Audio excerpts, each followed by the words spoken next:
Good afternoon. Welcome to this overflow audience. There is a second room down the hall with people who will participate in today's conversation and are invited to submit questions. To those who are federal employees in the audience, I hope we see you here on Monday. Keith Ellison will do everything he can to keep our government open.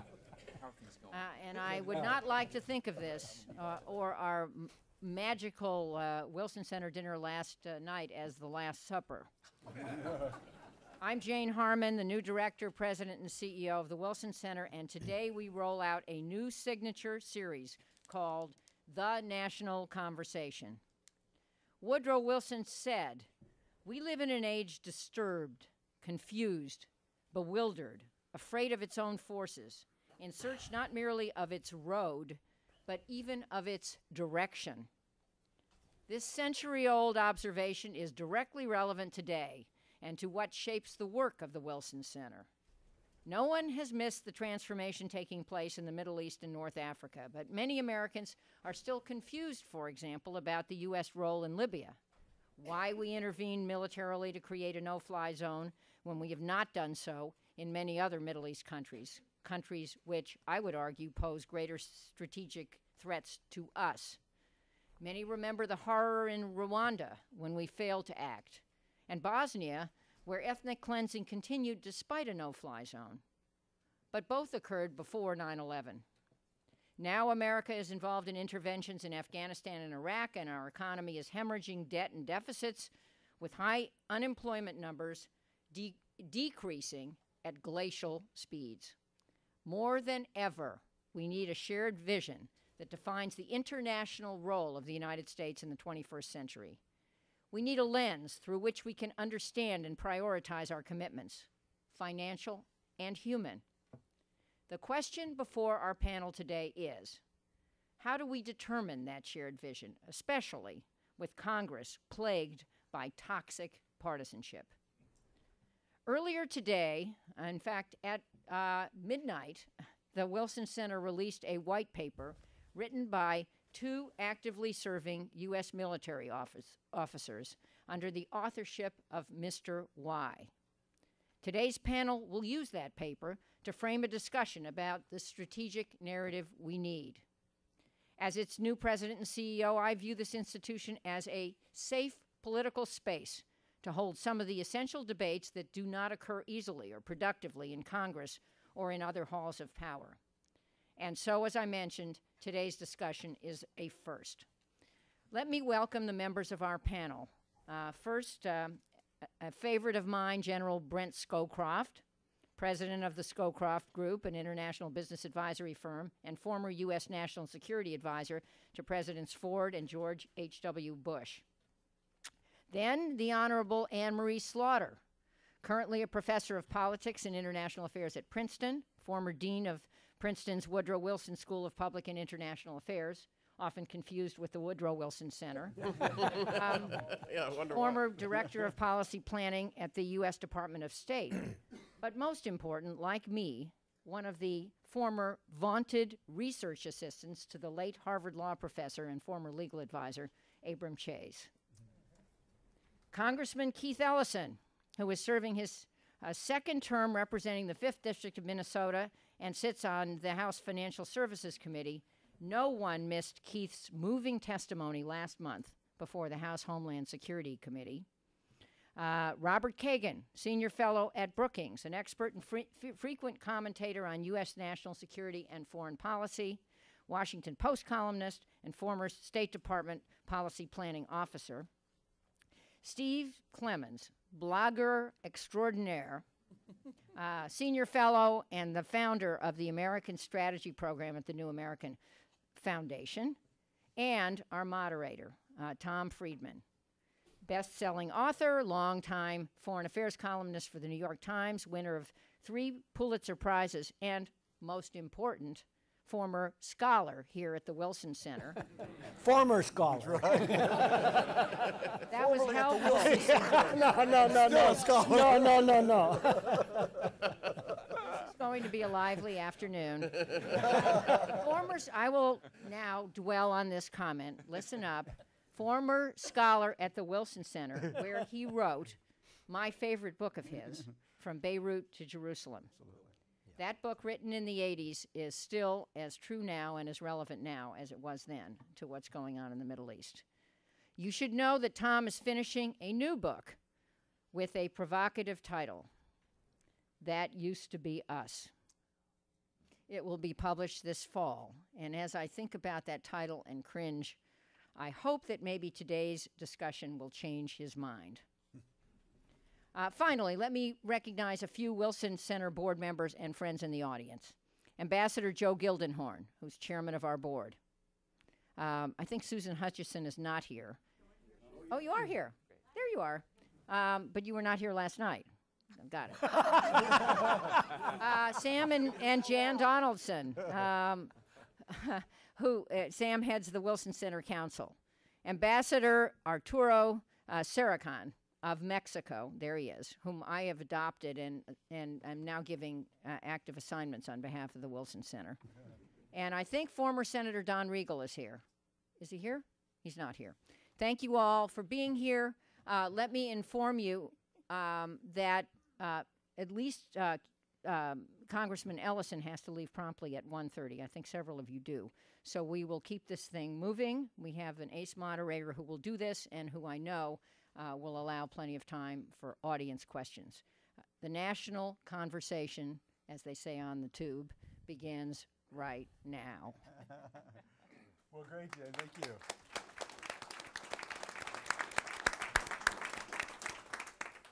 Well, thank you all for coming. And Jane, thank you for hosting this. I think it's a great way to kick off the Harmon era at the Wilson Center. We do have a great panel. I happen to know Mr. Y, and so I am so pleased because I've been a party to some of the evolution in their thinking, and I'm so pleased to be a moderator here to air out this idea and I think give it the attention and I think and hopefully intelligent criticism that it deserves. And I don't think there's any better place to start than with Anne-Marie, who's going to give us a quick overview. And then we're going to let each of our panelists comment, and then we'll have a little discussion up here. And then we'll open it up to the floor. So Anne-Marie, kick it off. Thank you.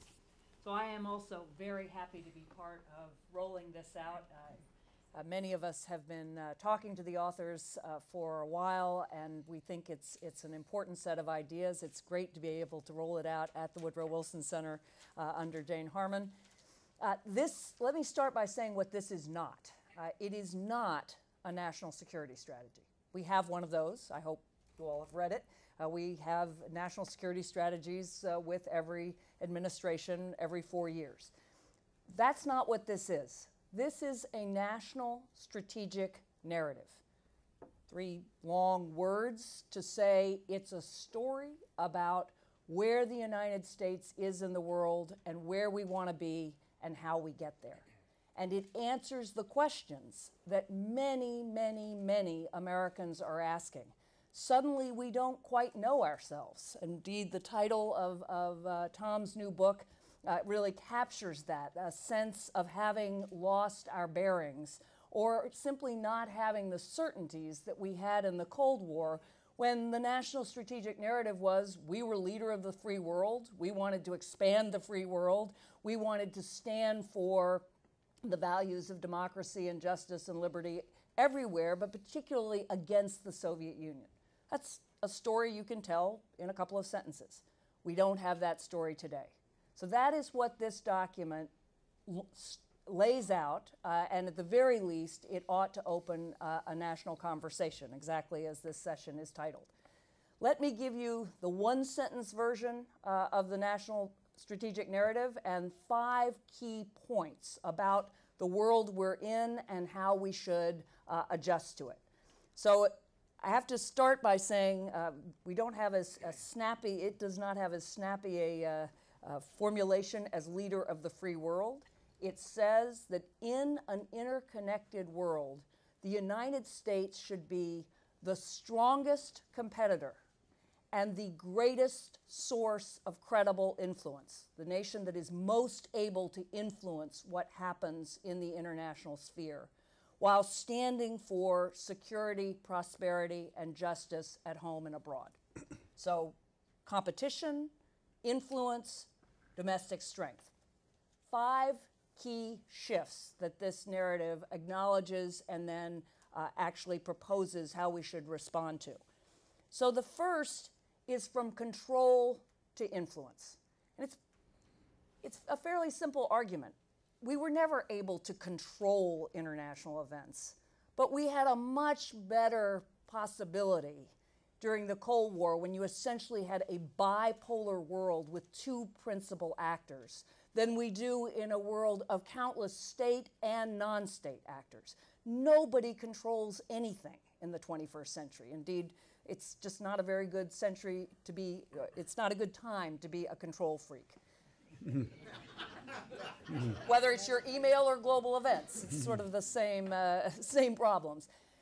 What you can do is influence outcomes. And I actually think there's a nice parallel here when President Obama was talking about leadership in his recent speech on Libya. He said, we created the coalitions and conditions for others to be able to step up. We had a tremendous influence, both at the UN and in our own diplomacy, for influencing something we still don't know the outcome of, but certainly we couldn't control it. So we have to start by saying it's an open system, you can't control it, but you can build up your credible influence.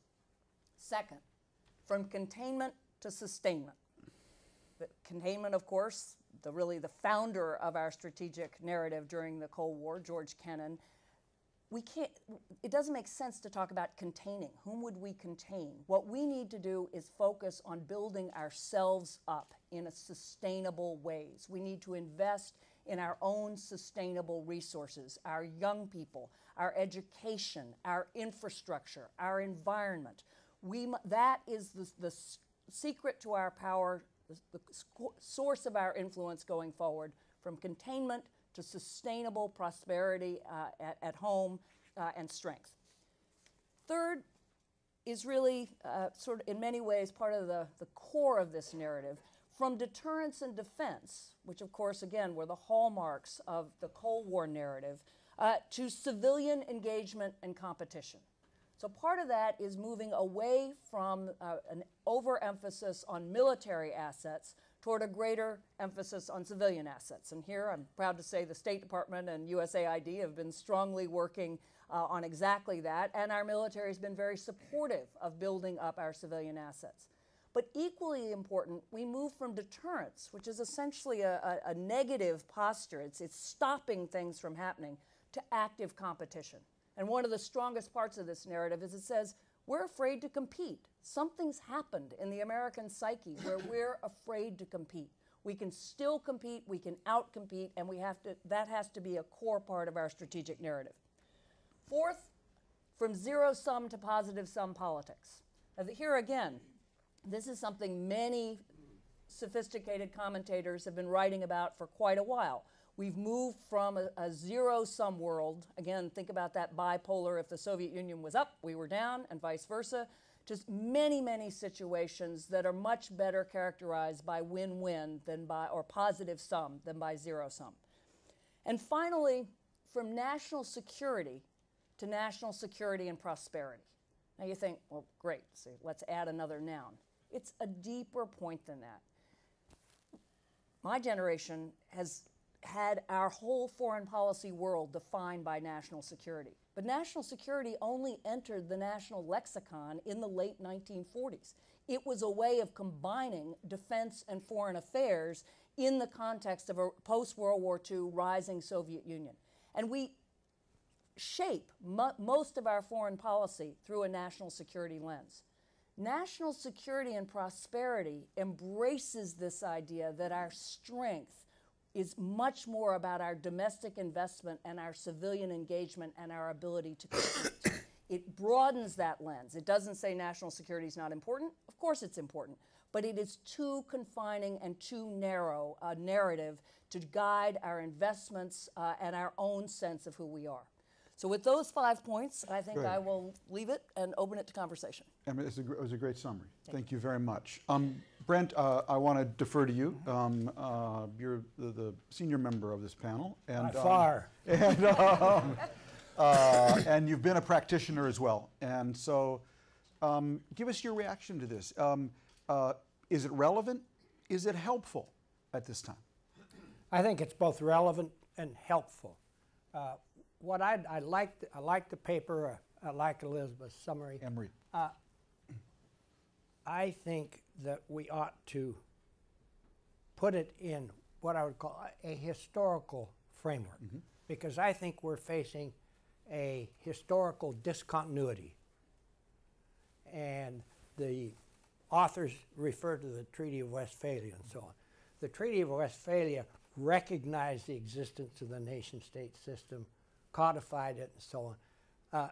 That was a replacement for the feudal system, where sovereignty was vague, divided between kings and princes and landowners and religious leaders. It created a new system, and I think the epitome of the nation-state system was the 20th century. I think that globalization, writ large, is changing that system. And globalization is eroding national borders. What do I mean by globalization? It's a much overworked word, but it's the kind of integration of the world that's happening, whether it's healthcare, whether it's climate change, whether it's information technology, and so on. And I think this Middle East crisis is a good example of it, as was the financial crisis of 2008. Financial crisis of 2008 showed us we've got a global economic system. What happened in one country spread immediately around. It also showed we don't have a global way to deal with a global economic situation. What happened in the Middle East? You know, there'd been unrest in the Middle East for a long time. What happened this time? Information technology has politicized the world's people in a way they never have been. Most of the world's people, and take the Middle East, for example, a lot of discontent and so on, but not mobilized, not energized. Now everybody has TV, radio, cell phone, what have you. They're aware of what's going on in the world, and they react to it immediately. So they're politicized in a way they haven't been.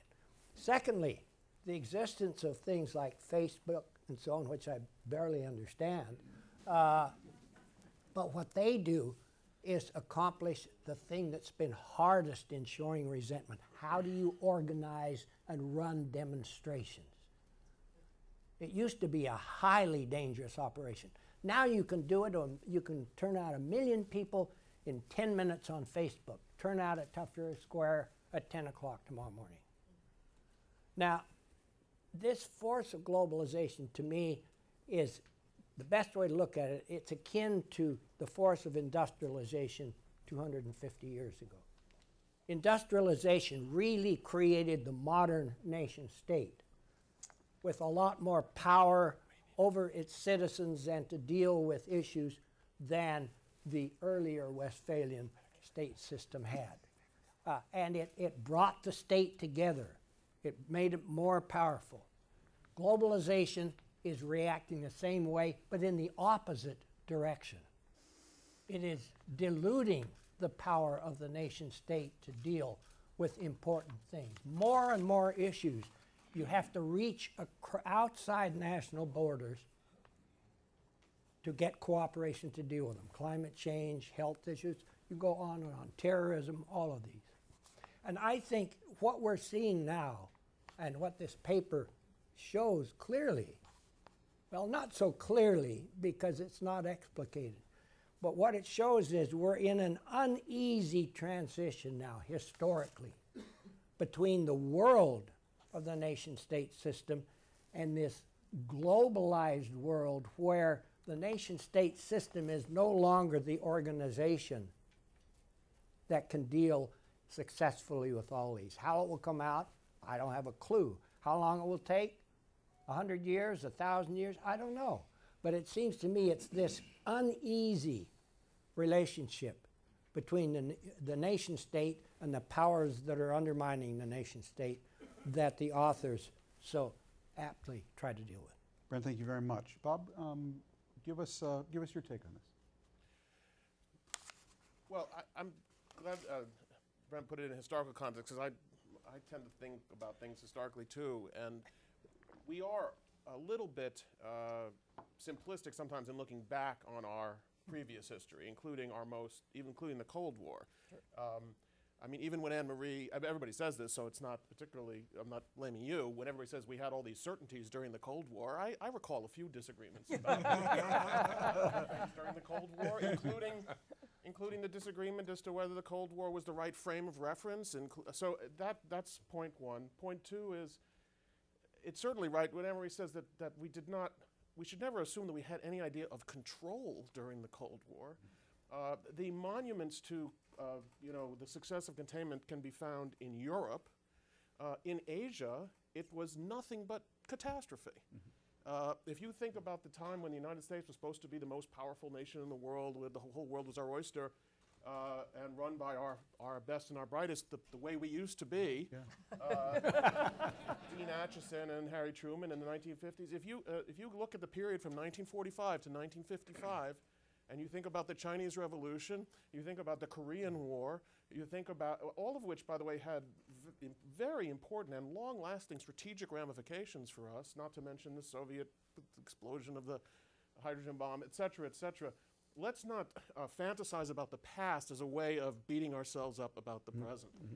And that's particularly true if you go back, God forbid, before the Cold War, and think about in America. We were still America.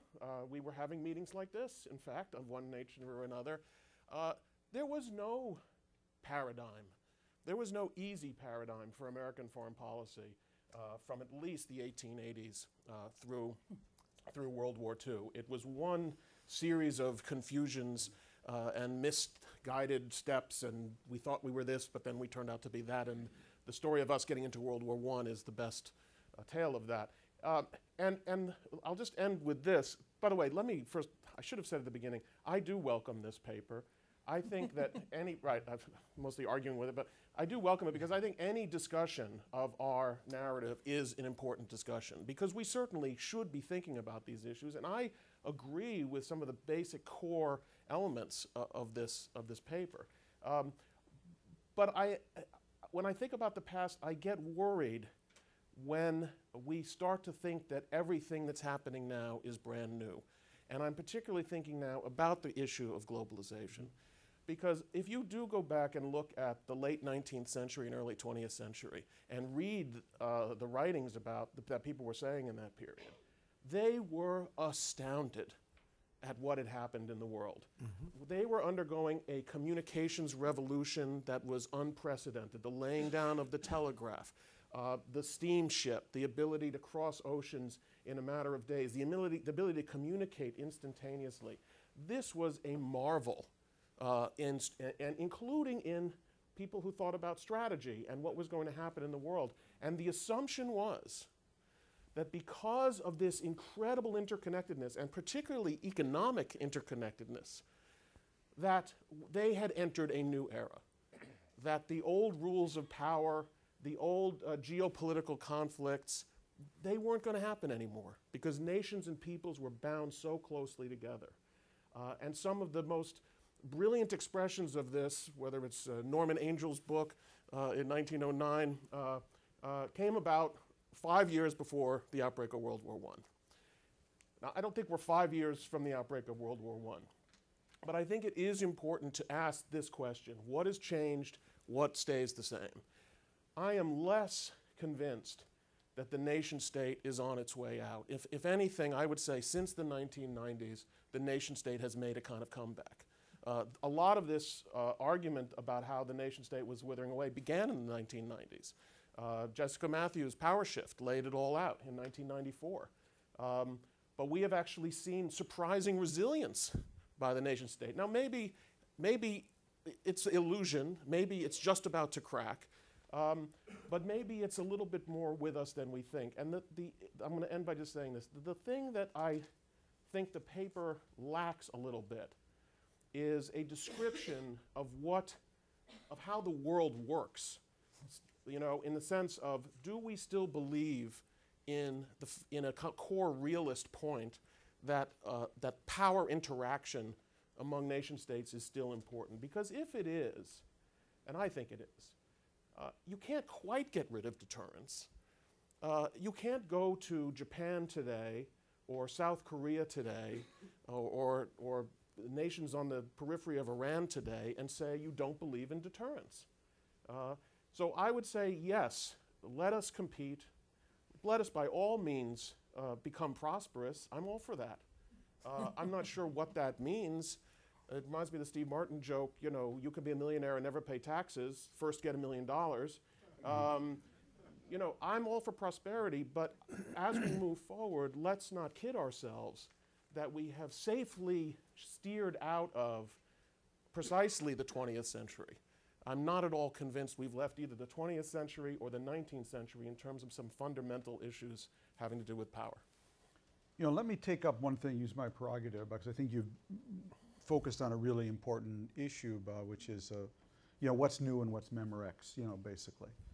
And on this issue of globalization, I think it's very important that you do not have to believe that there is something new going on today to accept the argument that the nation state is going to wither away in terms of what is new with globalization. Let me explain.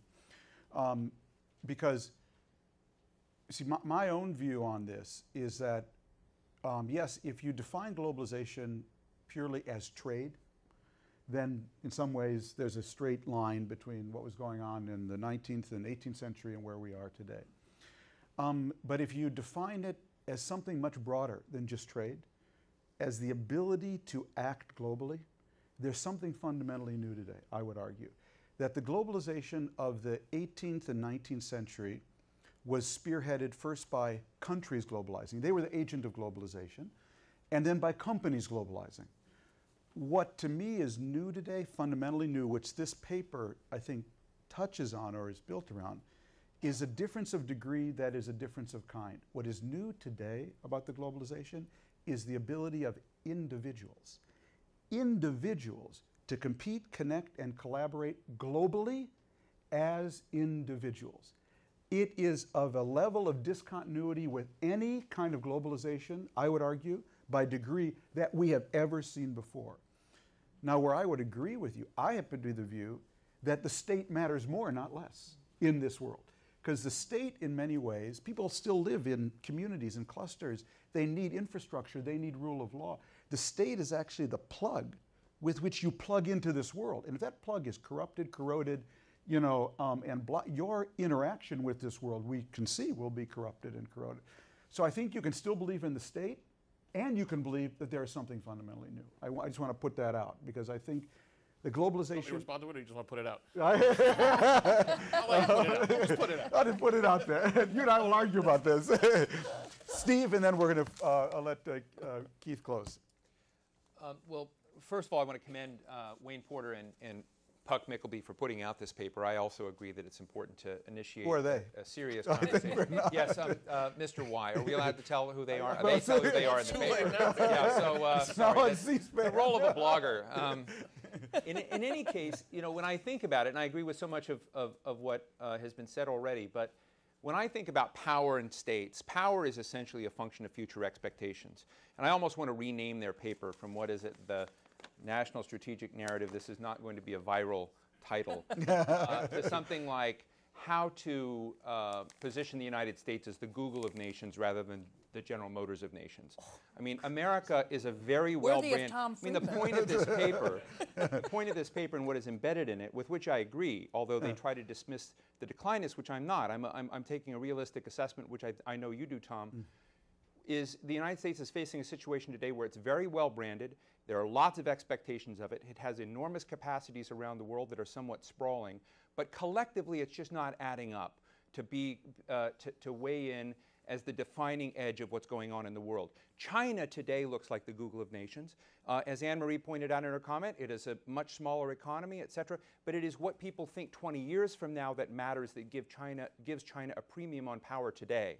We don't enjoy that premium of power. There's so much global doubt about America's ability to achieve its objectives. That doubt is almost like the stock market. It may have overshot, frankly, about where American power really is and what we can do. But fundamentally, this paper is trying, I think, in a hopeful way and also weaving in some realism, trying to say that we need to take stock, look at what's really happening, and begin taking stock of what Brent was laying out in terms of globalization. What globalization really is, it's the disruption of cartels. What blogging is, and individual blogging, is saying, I'm not going to wait for the New York Times editor to tell me no anymore, or to say yes 3 weeks from now. You know, it is the disruption of cartels, and that is happening in every sector of society. I'd say it's a disruption of hierarchies, right, of all kinds. Exactly. Yeah. And where I think this paper and discussions of this will become important or not is the degree to which they begin to inform hard choices. If as this paper says, or the national strategy paper that President Obama puts out says that you're going to invest in your country, you're going to reinvest in infrastructure, I see the United States government engaged in a lot of fig leaf action. It essentially does modest things that fundamentally don't move the dial, that don't fundamentally get it off the course that it is, whether it's investment in infrastructure or jobs programs or trying to figure out how the global economy works. Even the debates about the free trade agreements, which are going to be ferocious, are not fundamentally consequential to the U.S. economy one way or the other. That we're not really thinking through the paradigms that I think we need to do. The other thing that I did when I was reading this paper is I tried to read it. I read it 3 times. Read it from the perspective of a Chinese strategic player. Then I realized that we've seen this before historically. Japan tried very hard. We look at Japan as sort of on its back right now, but there was a point when Japan, as you know, was looked at us as the real threat, as a nation that didn't have a large standing military capacity, though it has a lot of military capacity in the Pacific, but economically it was ravenous and highly capable. And Japan's story to itself, its own narrative was, part of our sovereignty comes from what we do as a nation, and part of our sovereignty comes from an interdependence with other nations. And Japan embedded itself deeply in the institutions of global stewardship and global management across the board. They sent Koichiro Matsuura to UNESCO. Today we have Amano, who's running the IAEA. We had Sadako Ogata here yesterday, used to be the UN. They invest, that was their strategy. And to me, this sounds like a Japan-like strategy that from the past that is being advocated, and I'm not sure I'm comfortable with that, because fundamentally the challenge for the United States, with a much more fragile and we were just in Jane Harmon's office. She's got this cool surfboard, and I kind of think the challenge is learning how to surf these waves. That in that, to become a good surfer, to recapture the imagination of the American public and the global public, frankly, is almost to identify this as a Nixonian moment, where you've got great global doubt about America's capabilities. We need to demonstrate an ability somewhere, whether it's with Iran, whether it's how we dealt with other nations, or how we deal with the, what Brent has identified as, these forces of globalization, and show that we can either move the needle to basically recapture the imagination, change the way global gravity works. That would be a very good investment for the United States. Otherwise, we need to come back to what Bob Kagan just said. Find a Dean Acheson, maybe it's Kagan, someone of that sort, to sort of look at how do you reorder global institutions so that rather than having a dominant American or American-led hierarchy, that instead what you've cultivated is a network node of responsible stakeholders, kind of a stakeholder internationalism, if you will. And all of that is possible. I think the paper lays the groundwork for that hopeful and realistic narrative. We need to take it a lot farther. I want to finish with my congressman, Keith Ellison. That's right. In the 5th Congressional District of Minnesota, I represent the district that Tom grew up in, St. Louis Park. Yeah, that's great. Well, there's no doubt that adjustment is needed. No matter, we can look at this thing in a long historical lens, and we can come to the conclusion, well, there's a lot of new things and there's a lot of things that have been around before. But without regard to that, we still have a lot of adjustments to make, because where we are and where we want to be isn't the same place. So we got to do some adjusting. I think there is a growing consensus that we need a world that is we need to be more nimble in the world. We need to focus on prosperity. We need to focus on our own prosperity, and we need to do a number of things identified in the paper that to meet the challenges of the world we're coming into. But I think the real problem is alignment and the difficulties in getting aligned. So, for example, if we want to go from a defense and deterrence model to engagement and competition, we've got to deal with the fact that we have, say, a military structure that still has its feet in the Soviet era, and it's not just a matter of generals deciding to make some changes. If we look at the F-35 debate in Congress, I mean, they had spread, there were interests spread across the country, and members of Congress fighting over whether we should adopt the alternative engine or not based on jobs in their community. So this is an adjustment issue. If we're going to go from deterrence and defense, actually has a lot of economic implications right on Main Street. So how are we going to make that adjustment? It's going to be tough. And then, of course, if we want to get toward a world where we have a smaller military but we're engaging more, there's huge budgetary implications to that. And so, I'd like to see us double the number of people who are diplomats around the country. I'd like to see us, the world, yeah. Get out there and allow USAID to be a freestanding cabinet position so that it can think long-term about development and lead diplomacy and the day-to-day to the State Department. That's a big, heavy political lift.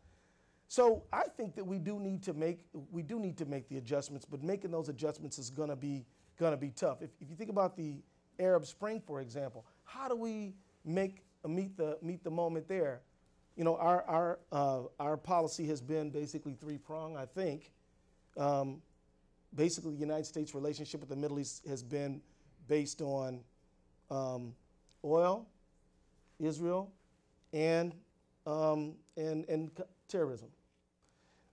Clearly, we're going to have to meet our energy needs. In the future, hopefully, they won't be so dependent upon oil, much less foreign oil. But, even when it comes to even trade, I think our relationships have been too thin. We need to have a richer number of economic connections between us and the Middle East. When it comes to Israel, Israel is our historic ally and is going to be, but can't we get more friends? And things are changing there because we've based our relationship with Israel based on it being a friendly, democratic country in a sea of hostile, authoritarian neighborhood.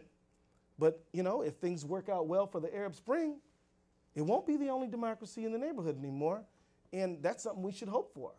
Things are going to be different. And then when it comes to counterterrorism, obviously the threats they're not governments, they are non-state actors, transnational, decentralized. We've got a lot of changing and adjustments to do, and it's going to take a lot of lifting. And I have, and I hope, I'm an optimistic person, but because our interests have been historic, deeply aligned, and there are all kind of interests connected to the status quo, I'm just hoping that we can make those changes because it's going to take a lot of thought, a lot of change. And just to close, I think about the debate we have on, say, foreign aid. Right now we got at least 80 people in Congress who'd be happy to just get rid of foreign aid. And if I get up on a radio show in Minneapolis, talk about our budgetary challenges, I'm sure I'll get a few callers who say, why are we sending money overseas while we don't have bridges and stuff like that? We got bridges falling down and stuff like that. And then I'll tell them, well, it's helping people not die from AIDS, it's helping people get clean water, and it's only 1% of the budget. People change when they hear those facts, but it's not even that. No, yeah, it's well below. And so you know what I'm thinking about doing? Like 0.1. Anne-Marie, you know what I'm thinking about doing? I'm thinking about saying, you know what, I'm going to take a hard line, I'm a fiscal hawk. Absolutely not more than 3% of the budget. I say, okay, we can go for that. So our perceptions, but we get, so that, so you got the joke, right? Yeah. So the thing is that we've got real adjustments to make. I think the new challenges of this world mean that we're going to have to go up in the area of foreign aid, down in the area in our military footprint. Yet we're not well positioned to make those transitions. Thank you, So Keith. we better do that. Well, let's try to help Mr. Y a little bit now and get really specific, okay? And Brent, I want to go back to you for a second. What do you think is, Bob raised an important question. Look, a lot of the things we're talking about here, if we were doing this 30 years ago, we might be using the exact same vocabulary. What is new here today? If you think of being the National Security Advisor under President Bush and being the National Security Advisor today, what do you think is fundamentally new that would have to be central to any kind of strategic narrative or framing of our challenges today? Well, I thought I said what I thought was basically. I want you to say it again. I'm not talking about the withering Right. away of the state or anything like that. Yeah. What I'm saying is that looking out, there is a world that is changing rather fundamentally, and we need to react positively to it, Right. not negatively. The authors cite lovingly the National Security Act of 1947, which turned out to be a beautiful act. But it was retrospective. It wasn't forward-looking. We found out in World War II the Army and the Navy didn't talk to each other, and the State Department didn't have an intelligence system. And Stimson in the 30s said, "Gentlemen, Secretary of War, gentlemen do not read other gentlemen's mail." So if look back, we've got to try. We've got to try to look forward, and that's what I like these people. The world is different. Most of our institutions were built for a world which has disappeared, Right. and the one which is particularly relevant is the UN. I mean, it doesn't do. Is there some kind of an organization? Right. How do we respond to the next financial crisis? The G21? It was thrown together ad hoc. We need to look forward rather than backward. That's what I'm saying. So, Bob, I want to go back to you then. So, what do you think, because I think it's really central to this paper, what do you think is new today, or is there really nothing that is sort of fundamentally new from a more realist perspective? Look, I'm not saying that nothing is new. Sure, no, but I think there it's obviously important there obviously to are zero things in, that yeah. are new. The question is, how much do they require us, or how Right, much yes. should we change to respond to them? Yeah. The information age, as we know it, what you're talking about, is all true. Where I begin to jump off the train is in thinking that therefore all the old tools of power are no longer relevant. And I don't think the paper's saying that, but there is a tendency to move in that direction. Let me just give you an example of how even something new doesn't necessarily change things the way we want them to or the way we expect them to. I posit, by the way, that human nature is not new. So you're kind of dealing with the same beast, and I use the term advisedly, as you've been dealing with for millennia. Let's talk about the fact that everyone can communicate with each other on the internet. You know, when people communicate with each other, especially across national boundaries, sometimes it makes them grow closer. Sometimes it makes them hate each other more. If you read the internet in China now, it's hyper-nationalistic. Now, you could argue that's because that's where the government channels it and because they don't let anybody else say anything else. Or you could say the internet's a great vehicle for the Chinese people to express their hatred of the Japanese people. It certainly is doing that now. So does that mean the internet is going to bring nations closer and solve problems? Not necessarily. It could exacerbate problems, just the way trade turned out. You can have interconnected trade, which exacerbates problems because nations feel that they're falling under disadvantage. Some of our tension with China is trade tension, right? So, and therefore I ask, so are we out of the business of international competition that can lead to conflict? Right. And because Does this paper presume that in some way? I think it's not so much that the paper presumes that, because I think the gentleman who wrote this paper could not possibly presume that. But even when, and this is where I'll say something slightly controversial, even when we talk about our adaptation to the modern world, the new 21st century world, has to include some shifting away from emphasis on military power I don't agree with that. I'm not persuaded that that's the case. I personally feel that, unfortunately, we face a very classic and very traditional kind of power competition with China right now. China is not behaving. In some respects, China is the model 21st century nation, and it's what people are looking up to. It's the Google nation in a way, censored Google nation. But in some ways, China is behaving like every classic rising power of the last 3 centuries, behaving like Japan at the end of the 19th century beginning, behaving like Wilhelmine Germany, behaving like the United States at the end of the 19th century, believing that to be a great power requires military power, believing that if you have military power, that means other people need to step out of the way a little bit and we're going to take care of ourselves. You don't have to posit a hostile, mean, creepy China. Right. You just have to posit a normal nation. They are behaving normally now. And therefore, I'm not sure that in our dealings with China, of course we want to engage. We've been talking about engagement for decades. I'm not sure that we're going to be able to, in any way, abandon the military element of our relationship. Anne-Marie. Oh.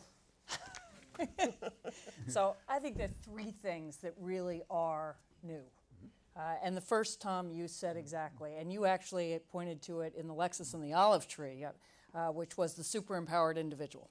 And now that is even far more true than it was when you wrote the Lexus and the Olive Tree, and you just said it.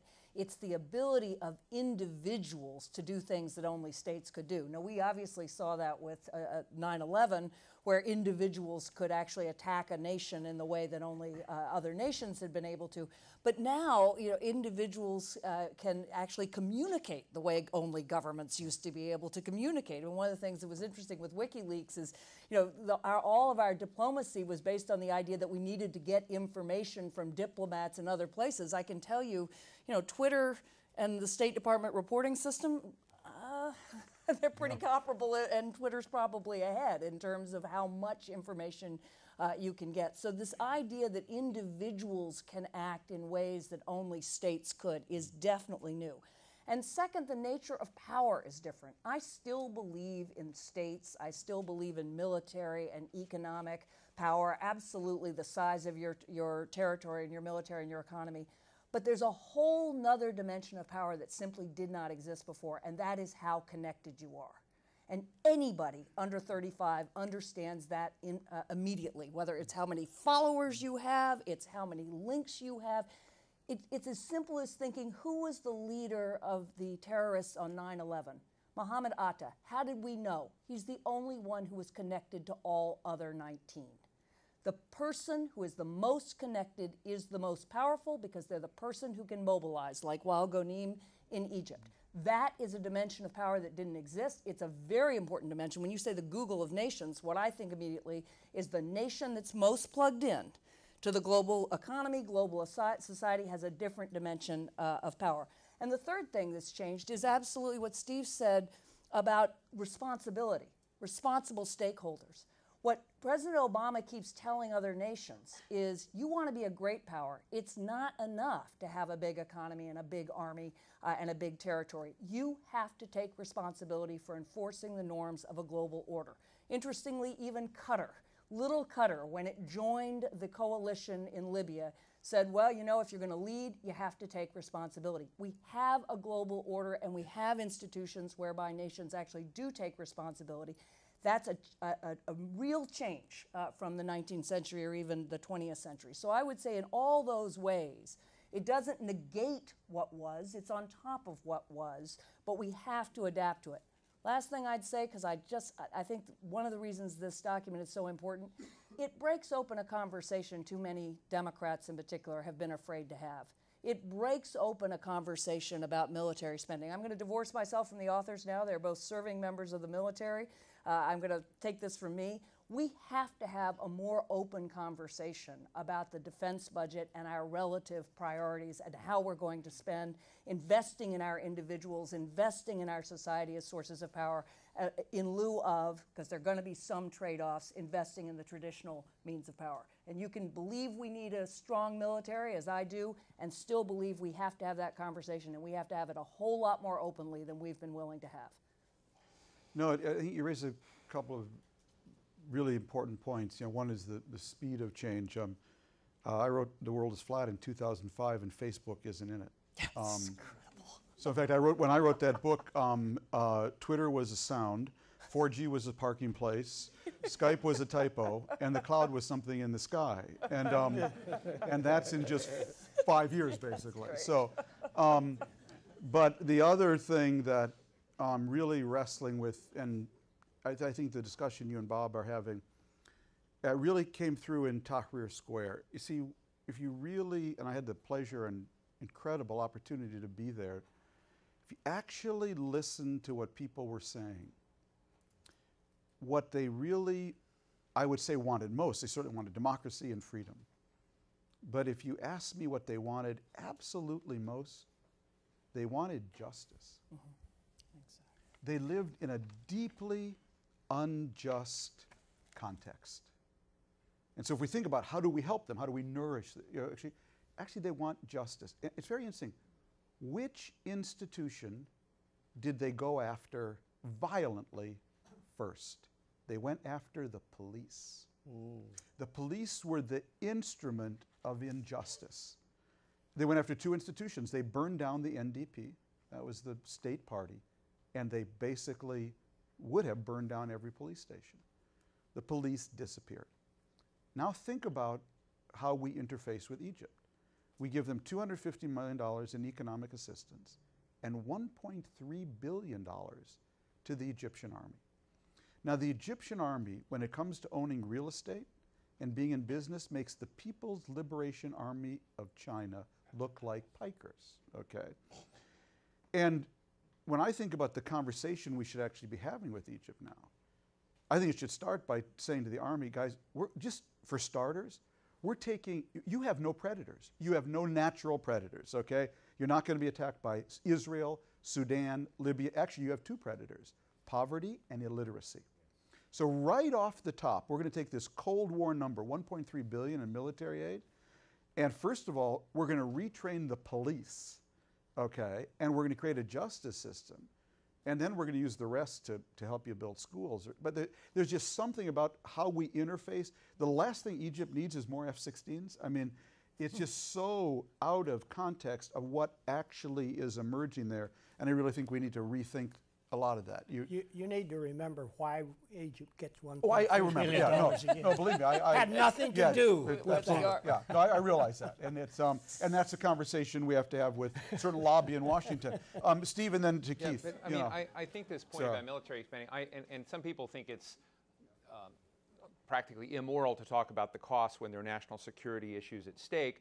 Fact is, there's such a long list of national security issues at stake. At some point, you've got to look at the cost.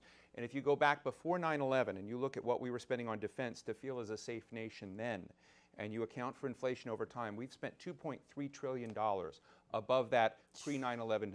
That equates to about 7.5 million sustained jobs in the United States in the private sector. So what you're going to begin seeing in these budget battles are more and more debates, which we will have whether we think they're appropriate or not, about people who sort of sense that they're losing as a result of the terms of engagement. So we need to turn to a smart strategy. We need to begin thinking about the efficacy of what we're doing. In my book, Afghanistan is not a very efficacious deployment of American resources with an undependable ally. We're spending $119 billion there in fiscal year 2011 in a country with about $14 billion of GDP. It just seems to me that there might be better options for trying to seduce a different course in that area. I recognize that there are great complexities, that it's really about Pakistan, but even then I would say that it is an incredible diminishment. And to me, whether it, Libya is very complicated, and I think that Anne-Marie and I have gone back and forth on this, but whether it's Libya or it's Afghanistan, America is increasingly deployed in cases where these look like traps on American power, not the leveraging of American power. And that we're becoming less and less seen as a nation that's shaping the international system towards healthy and better ways. And that, I think, what the good part of the narrative, and when you ask what is different today, these things add up, and they're in a very short period of time. As a superpower, the United States didn't have to do these things. Anatole even said America was king of the hill and we kicked down our own hill. that militarily, economically, morally, and with institutions, we've demonstrated fundamental limits. And the mystique of our capacity is gone. It takes a long time to reacquire that mystique again. You just don't go invade a nation and get mystique back. In fact, you probably look diminished because you were forced to do it. And I think that's the dilemma we're in today that we need to work our way out of. Keith, yeah, please. Well, you know, one thing that's new is we got this enormous youth bubble, and I hope we really do spend a lot of time talking about what it means that so many societies, and I'm thinking the Middle East is on my mind a lot these days, what it means that you have all these societies where 50% of the population is under 18 years old. You know, this has big implications. I mean, this is a demographic reality that is going to have vast implications for the United States. So one thing is it's not going away soon, because as these people who are 18 years old, as their cohort just moves through, you know, they're going to be there along, and they're going to have demands, they're going to have needs, they're going to have expectations. You mentioned justice. They expect us to act justly. And I, when people talk about anti-Americanism, for me, part of what's going on is unmet expectations, not just we don't like it. And so, you know, that's going to be going on, not to mention jobs, not to mention how they will challenge, you know, the governments that are under them. And then, you know, Anne-Marie mentioned the point about the superpowered individual.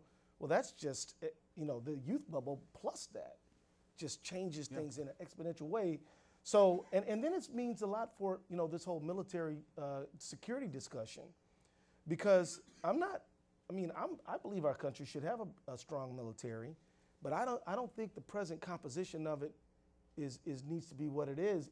I mean, it may really need to do some serious adjustments to meet the security challenges, and I think part of what we think of as security, you know, can't just be the kinetic part of it. It's got to really think about the development side of it and how we bring people along and try to meet those expectations.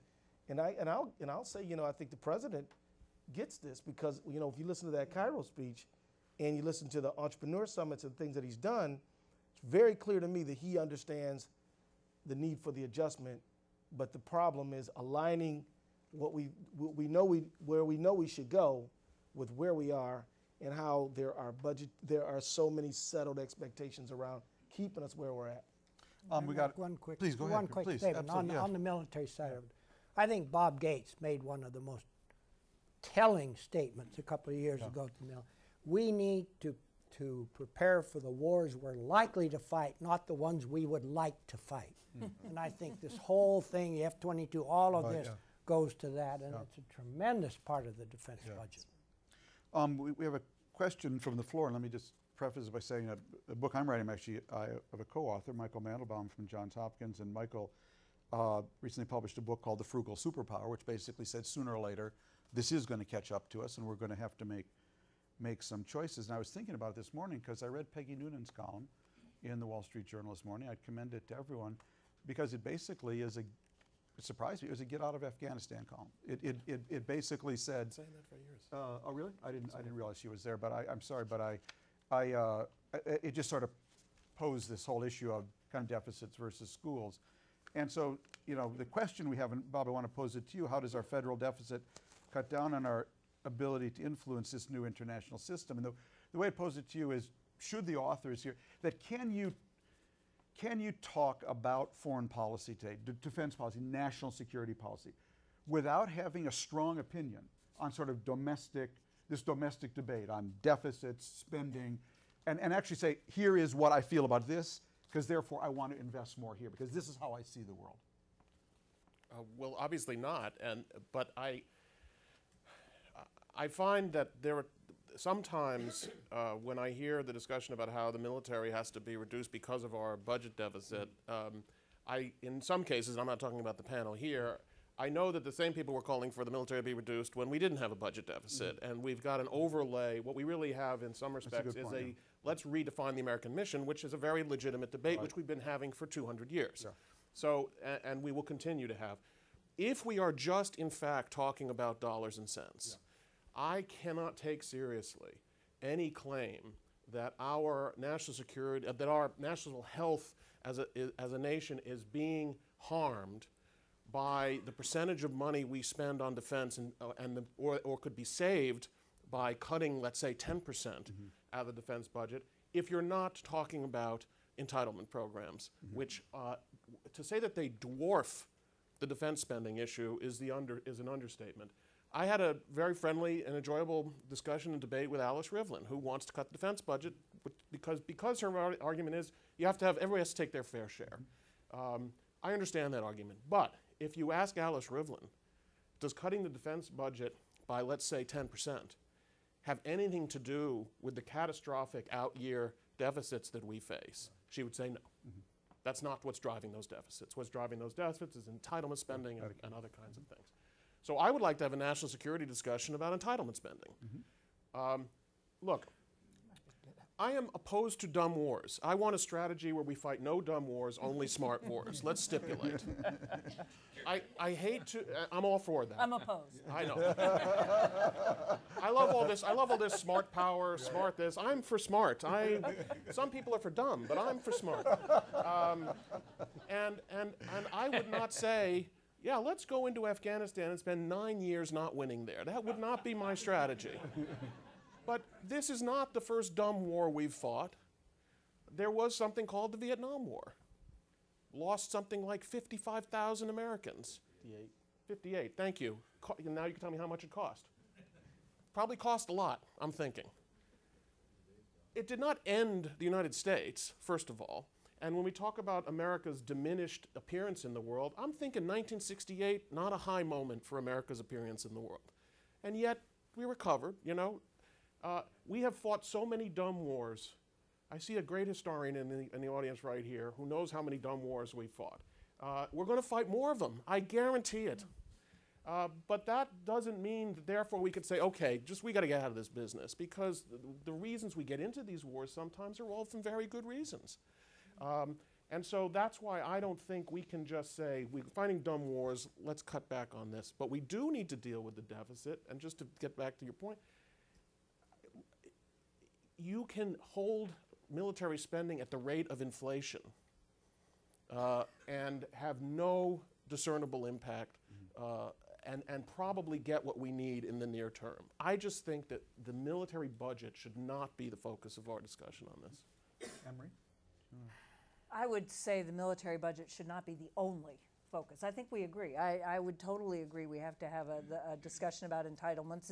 In some ways, it's the same arguments that the paper is making, which is we really have to invest in the sources of our power, which are the sustainable resources we have at home, starting with our young people, starting with education, starting with actually training people to be competitive in this economy. And as far as I'm concerned, that certainly includes entitlements. That's a redistribution of resources between the older generation and the younger generation. Since I'm smack in the middle, I can say that at this point, feeling very strongly, seeing the equities on both sides. But I also think there has to be a conversation about the budget, if only in the way Keith said, what you could do diplomatically, what you could do in terms of development, how you would be engaging on the civilian side that would have done in Afghanistan what we should have done in the 1990s before we ever had to fight the war in the aughts. In the 1990s, had we been thinking about investing in Afghanistan and the kind of society we wanted to see instead of abandoning them the minute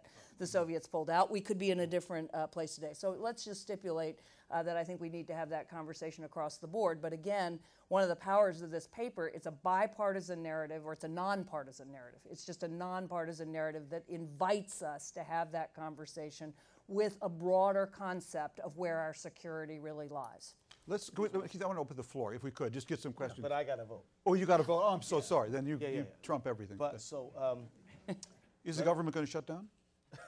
we don't know yet. Oh, yeah. If it does, you don't have to go. Right. Yeah, the black still works. Please, I'm sorry.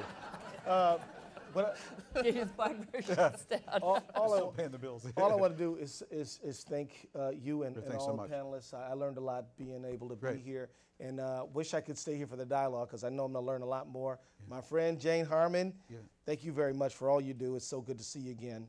And of course, it's a thrill to see Mr. Donaldson here. I used to watch him on TV all the time.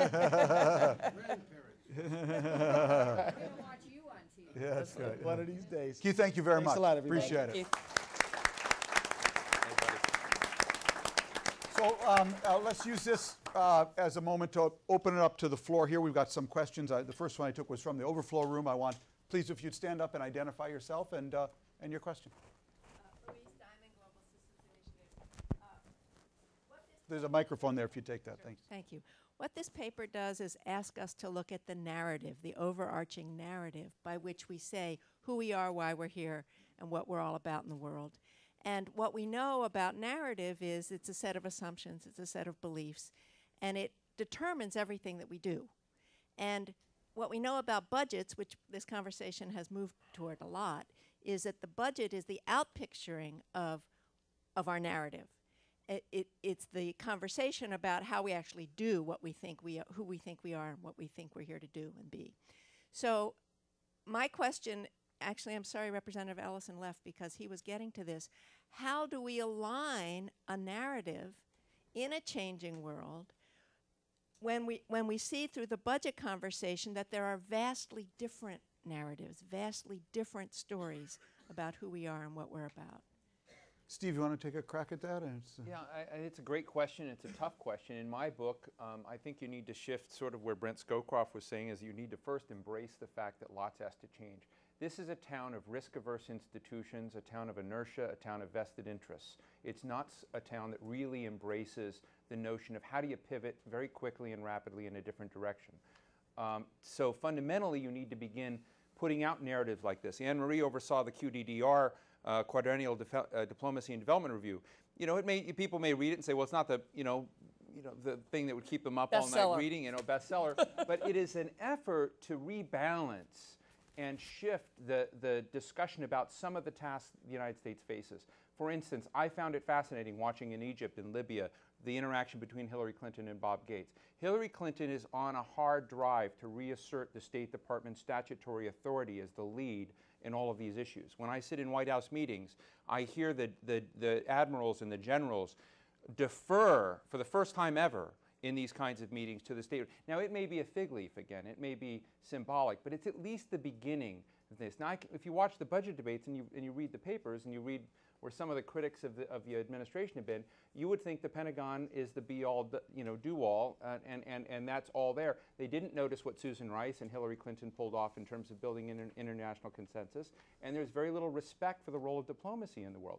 Now, that's just one piece of this. I think there are a lot of other areas where I think, as a surfer of the trends in the world, I think the United States has to reinvent its capacity, almost like in a 1968 moment, to convince other nations that it still has it, if you will. I think it's valuable for the world to think it still has it. We jump into things too quickly, in my view. I would say Libya may be one of those cases, but we jump in too quickly without necessarily thinking about, America is about doing great and good things in the world, sure, but it needs to make sure that the stock of power that it had before it made those efforts keeps it able to do something the next day. And if it doesn't, I think that becomes, in my book, a reason for not necessarily jumping forward. That we tend to be very emotional right now. And so part of realigning budgets or statutory authority with what our narrative has to be thinking through these structural dimensions a lot more and just dealing with the fact that this town is not good at it. You've got to embrace change to some degree and the notion of that and make that, even if you screw up, even if you flop, part of what made Silicon Valley and frankly what made America so great was embracing failure and realizing that defeat was a way you could get ahead and win in certain cases. We don't do that in Washington. Let's keep going. Please right over there and then we'll move around. John Norris from the Center for American Progress. I read the paper as a very powerful indictment of our public choices and how we're oriented toward the world. But it's striking to me in the panel how little mention September 11th got in the discussion. And it is the primary reason why we doubled our defense budget. It is the primary reason why we have a hard time seeing civilian agencies as a key component of our international approach. And I'm wondering, how much do we collectively as foreign policy professionals really have a duty to push back and collectively say to our fellow citizens in our nation, we went a little bit off the deep end, honestly, after September 11th. We really need to reorient our priorities, and we need to do some of the things that the authors talk about so powerfully in beginning to look at the economy, the environment, agriculture, energy in a systematic way and in a sustainable way and reorient our priorities in a pretty powerful way? I think it's a good question. I mean, you know, if I could rephrase it just a little bit, do we need a post 9/11 commission? Good Anybody Wilson wanna- Center project. I was going to Brent? say. I don't know. Well, I don't think a commission's the way. I- You know, I the mean, 9 decision. the 9/11 Commission did a great job in analyzing what happened. Then they went on to say what we ought to do in the future, and they had no basis for it. Their hearings weren't on. It was blue sky. Right. I think we are not very good at what Steve said, analyzing the long-term consequences of what we do. You mentioned somebody, I can't remember who it was, wrote a piece today, we ought to get out of Afghanistan. Right, yeah. Well, the first thing to do is, what happens if we get out? What are the forces unleashed, and are we net 2 years, 5 years, 10 years ahead? Or are we in a situation where we've got a whole Asian conflict with the Indians, the Chinese, and so on? It's not that simple. How we got into Afghanistan, if we weren't there, we wouldn't go there now. There's no question about it. You know, But it's the application of foresight, which, as Steve said, is the hardest thing in Washington to do. And it's getting harder, and I think because of blogs, because everybody's opinion is equal to everybody else's. That is a big problem. I want to support that. Look, can I just say, my blog loves Bob Kagan. except your blog, right? No, as we have this very intelligent conversation, but let's try to avoid incredible platitudes. Right. When I hear people say, why are we spending so much time in Afghanistan when we should be fixing our economy? Well, first of all, I don't think that everybody has said, let's stop fixing our economy while we're in Afghanistan. I think fixing our economy is probably a difficult problem, which has nothing to do with whether we're in Afghanistan or whether we're bombing Libya or whether we're doing anything else. Let's fix our economy, let's fix our environment. Why aren't we focusing on those issues? You know, and when people come to office, new administrations, they don't come to office and say, let's dig right in and do whatever the last guy was doing. They always come in and say, we're going to do this different. This administration, can we make a list of all the things, if you think about foreign policy, that this administration was going to go do different, and then put it up against the list of all the things that look an awful lot like what the previous administration did, and the administration before that, and the administration before that, et cetera, et cetera. And that's what I mean. You know, what I might say is not that this town is averse to change. Sometimes people come into here and think change is easier than it is. But there are enduring realities that we have to grapple with that keep sucking us into, we're not in a rut because we're stupid. Okay, we're stupid. But we're in a rut because the problems are a rut. You know, I just think that this let's wave a magic wand and fix our economy stuff, we just need to be careful with. Tom, can I just do a quick, real quick two-hander? The thing that, you know, there is a historical metaphor that I think is very important. It'd be great if the Wilson Center took it up, which is to look at what Eisenhower did, which was to engineer a true strategic debate among the smartest people around him, called the Solarium exercise, in which he had those who wanted to roll back the Soviets, those who were in favor of a massive retaliation, and then a doctored form of containment. And over a 5-week period, 3 teams competed. It was highly classified. And they looked at the long-term, systematic long-term economic and strategic consequences for the United States. And then they testified. Eisenhower sat and chaired this session in which this was done, and it was a way in which Eisenhower sort of inculcated John Foster Dulles and the sort of Republican wing at that time, who hated George Kennan, to embrace the doctrine of containment, which they had opposed when they came in. We need the Mickleby-Porter paper, the Mr. Y paper, competing with 5 other papers. Bob Kagan should head up a group, and there should be a group, but you should get buy-in from the administration for a serious strategic debate, which this country hasn't had about these issues. We flail around, but there's not a serious strategic debate. I agree. Obviously, people do try to change. President Obama was elected on change, but to go back to 9/11, we changed fundamentally after 9/11. If you look at the spending, if you look at the focus, before 9/11, we were talking about China as the next peer competitor. The defense spending was going down, and then there was an enormous change because there was a crisis. We had a similar crisis in 2008. We have not used it. That's exactly what I think Steve was saying, for change at that deeper level. I agree that there really needs to be a much bigger shift in terms of how we talk about energy, about how we talk about infrastructure, how we talk about education. That has happened in the past, and it isn't happening now. So I do think it's possible to have that deeper debate, but I don't think we've actually been able to do it either in the public at large, our politicians. We can point fingers, but what's interesting to me about this paper is it really says we need to go a layer deeper and have this discussion at that level and make some much bigger shifts in our assumptions about where our power comes from. Please. Thank you, and I'll be very brief. And who are you? Sorry? I'm Robert Steele. I publish Phi Beta Iota, the public intelligence blog. And in 1992, I want you to know that the United States Marine Corps told the Secretary of Defense that we should focus on the most likely rather than the worst case probabilities. I was a second-ranking civilian in Marine Corps intelligence then, and we could not get anyone to either change the NITs or do open source intelligence. Now, I'll give you 3 words, and these are the only 3 words you need, I think, to do what should have been done first, which is the homework. Strategic, analytic, model. If you look those 3 words up on Google, you will get to everything that you need. My life was changed by Dr. Brent Scowcroft and the Secure World study, which for the first time in history listed and prioritized the 10 top-level threats to humanity, which the US government persists in ignoring. What My Earth Intelligence Network has gone on to do is define the 12 core policies from agriculture to water and the 8 demographics, and this is my last sentence. Nothing we do in the United States matters unless we create a strategic analytic model that will allow Brazil, China, India, Indonesia, Iran, Russia, Venezuela, and wild cards like the Congo to achieve non-zero. And if you have another follow-up here, the rest of us got this message at 6 this morning. I hope there are 10,000 people watching because we, Harrison Owen and I, blogged it. This is phenomenal. It's the first time Washington is actually paying attention to what the rest of us have been saying. Thanks so much. So if you have another session, ask Harrison Owen to lead it and make it an open space session all day. Okay, thank you. Who else? Let's get some more. Let's just get some more voices up if we could. Thank you very much, please. Yeah, right here, and then we'll go.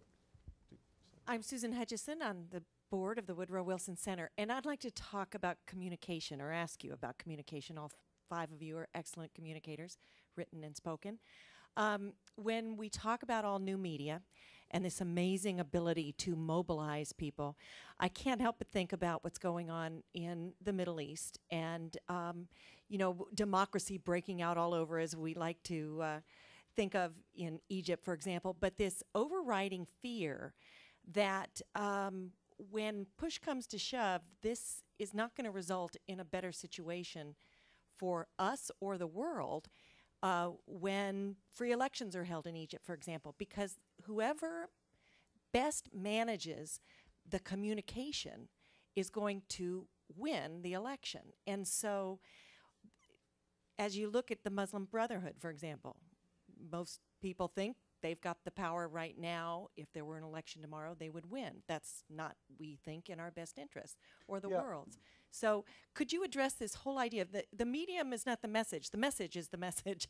The medium is used to communicate, and it's a little scary. Let me try to take that up, yeah, because I think there's actually a third option, which,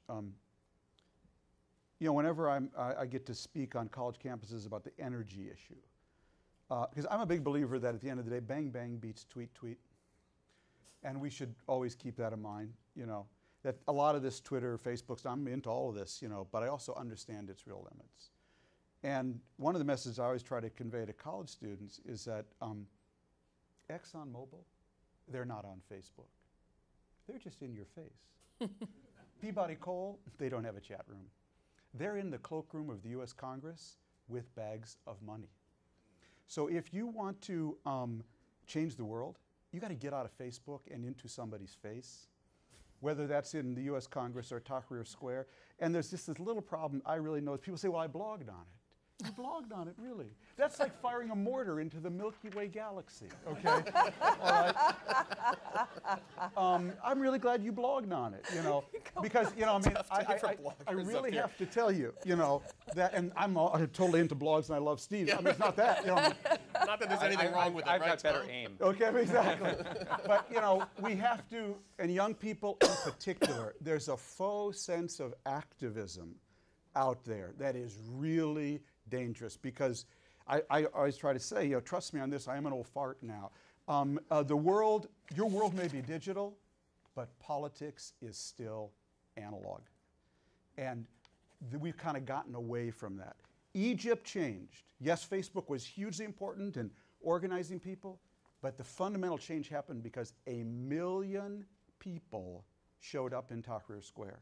Civil rights changed in this country because 1 million people showed up on the mall. Women's rights changed in this country because 1 million women, you know, showed up on the mall. And the reason there's no change in energy policy in this country is because we have nobody showing up anywhere. And so there's this, you really can get caught up. I think you got to think seriously where Twitter starts. It's very important, Facebook and how it, you know, used. And so the Muslim Brotherhood isn't going to win because they have a better message on Facebook. They're going to win because they've organized the neighborhood, they have precinct captains, they've got boots on the ground who will go out to vote. And there's a little bit you can really fall into. I've got so many followers on Twitter, or I got so many hits on my column, and you think you're changing the world, and it's a complete illusion. Can I just jump in? Because Egypt is such an interesting example. I don't want to dominate this new old thing, but there have been revolutions in the world without Twitter and Facebook. The French Revolution, I'm pretty sure, did not have Twitter, Facebook, the internet. They had a revolution. People have been in the streets over and over again. The new technologies may facilitate it. They may change the nature of it. But people have been engaged in revolutions.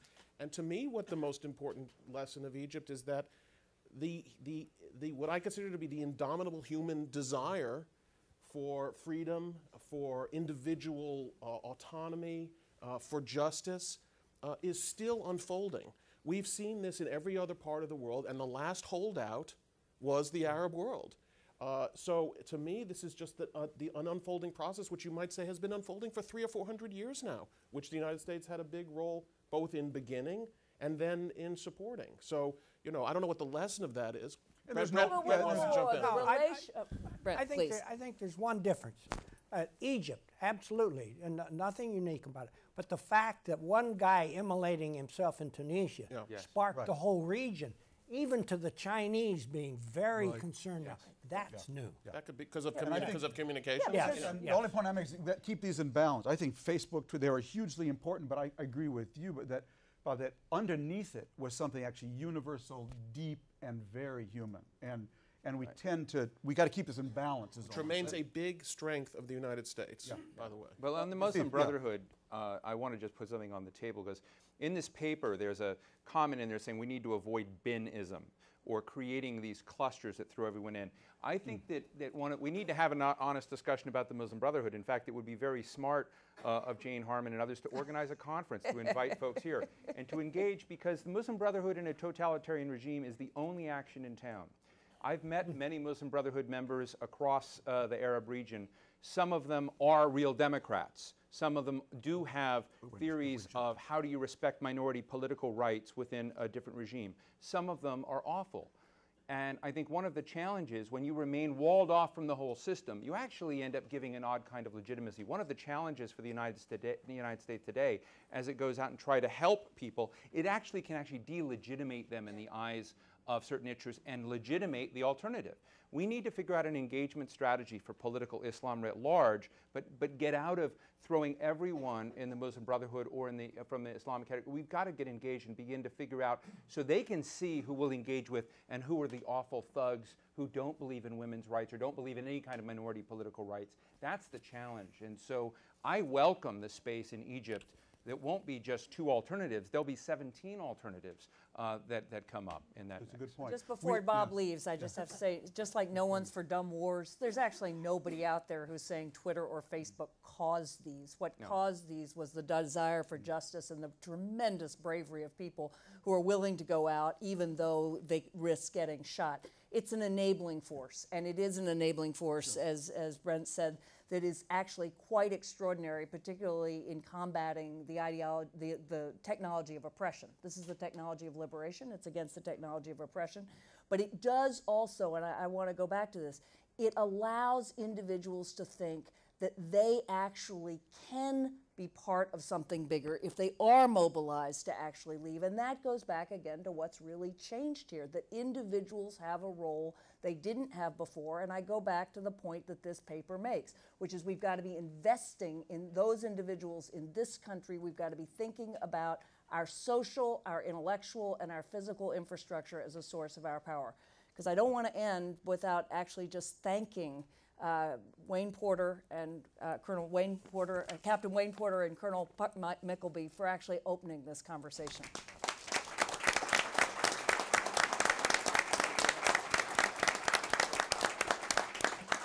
We'll close it on that. Thanks to the panel. This was great. Jane, thank you for hosting us, and we look forward to further discussion. Thanks so much. Thank you. Thanks for the pen. Great to see you. Really enjoyed it. It was fun. Can't wait to see your book. Good to see you. Get a million people marching for energy. I would. See, that's the